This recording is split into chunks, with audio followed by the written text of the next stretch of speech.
What's up, everyone? Welcome back to Scene Decoded, where we break down all things anime. Today we're diving into Solo Leveling Season 2, Episode 10, We Need a Hero. And oh boy, this episode is setting us up for something huge. So the hunters are gathering to tackle those terrifying ants at Jeju Island. And our boy Jin-Woo is trying to figure out where he fits into all of this. This episode really takes Jin-Woo out of his comfort zone as he joins these other powerful hunters. One thing I absolutely loved was how this episode finally showcases the strength of the other hunters. We've heard so much about these powerful heroes, but we've never really had the chance to see them in action until now. The series has been all about how insanely strong Jin-Woo is, so it was refreshing to see how the other hunters stack up. Now let's talk about that opening fight scene. Did you notice how the action was kind of holding back compared to those epic battles we've seen before? That was totally intentional. The hunters are sparring but trying not to seriously hurt each other. But you know our Jin-Woo, he only jumps in when his opponent Goto goes all out. This is so typical of Jin-Woo, right? He's always been obsessed with testing his strength. He sees Goto as this powerful fighter who can push him to his limits. But what's fascinating is how the episode builds up to what seems like it's going to be this intense showdown, only to cut it short before things get too heated. It's like the show is reminding us, hey, there's a bigger problem happening at Jeju Island, and Jin-Woo needs to focus on that, not just his own power trip. What I'm really loving about this season is Jin-Woo's character development.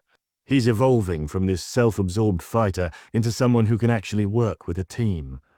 This episode is really the first time we see him held to that standard, and surprisingly, he doesn't push back. Can you imagine early season Jin-Woo backing down from a fight? No way. But here we see him starting to grow into the hero everyone needs him to be. But don't worry, Jin-Woo isn't completely selfless yet. He's still that strategic schemer we all love, trying to figure out what makes his fellow hunters tick. This makes his character so much more interesting.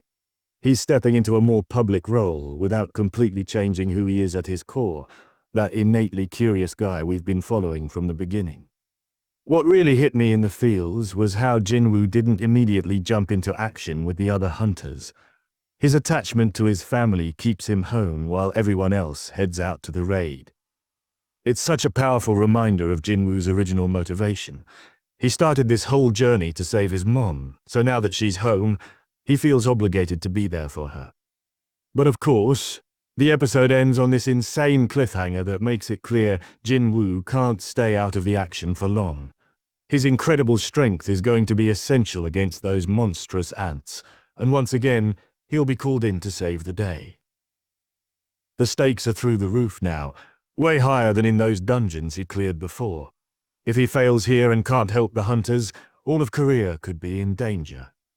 Solo Leveling Season 2 Episode 10 really gets the ball rolling on the Jeju Island arc and sets up Jin-Woo's role in the upcoming battle perfectly. These ants are no joke, folks. They're going to be the ultimate test of Jin-Woo's power. What did you think of this episode? Are you as hyped as I am for the Jeju Island raid? Let me know in the comments below. And if you enjoyed this breakdown, smash that like button and subscribe for more anime content. This is Scene Decoded, signing off until next time.